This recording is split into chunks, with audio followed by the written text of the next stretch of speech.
When he was gone, Danny went to her window and looked out wistfully on the waters of the bay. The square brick towers of Pentos were black silhouettes outlined against the setting sun.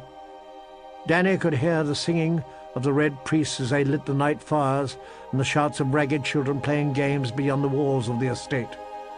For a moment she wished she could be out there with them, barefoot and breathless and dressed in tatters, with no past and no future and no feast to attend at Khal Drogo's manse.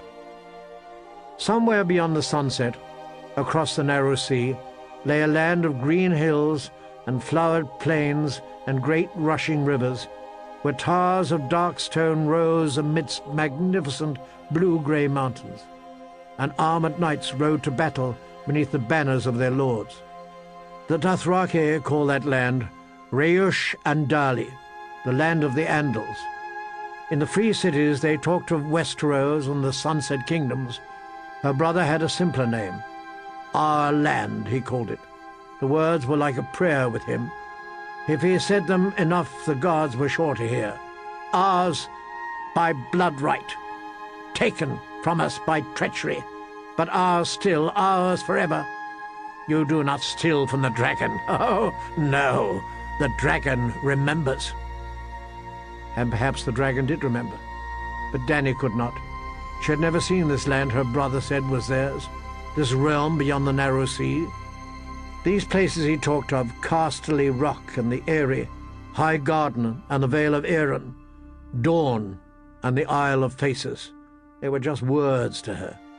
Viserys had been a boy of 8 when they fled King's Landing to escape the advancing armies of the usurper, but Daenerys had been only a quickening in her mother's womb. Yet sometimes Danny would picture the way it had been. So often had her brother told her the stories. The midnight flight to Dragonstone, moonlight shimmering on the ship's black sails, her brother Rhaegar battling the usurper in the bloody waters of the Trident and dying for the woman he loved.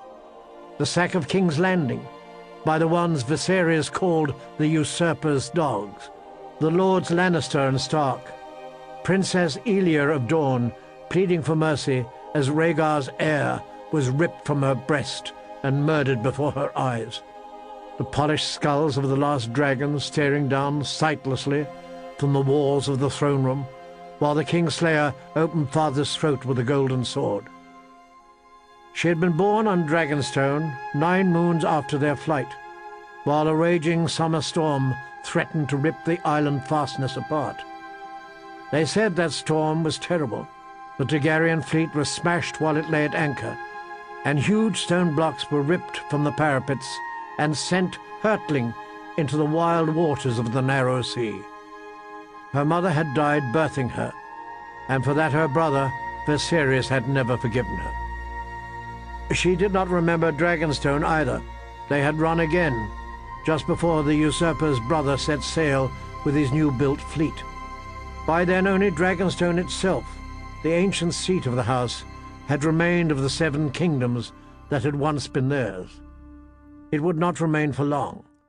The garrison had been prepared to sell them to the usurper, but one night Sir Willem Darry and 4 loyal men had broken into the nursery and stolen them both, along with her wet nurse, and set sail under cover of darkness for the safety of the Bravosian coast. She remembered Sir Willem dimly, a great grey bear of a man, half-blind, roaring and bellowing orders from his sickbed. The servants had lived in terror of him, but he had always been kind to Danny. He called her "little princess," and sometimes "my lady," and his hands were soft as old leather. He never left his bed, though, and the smell of sickness clung to him day and night, a hot, moist, sickly, sweet odour. That was when they lived in Bravos, in the big house with the red door.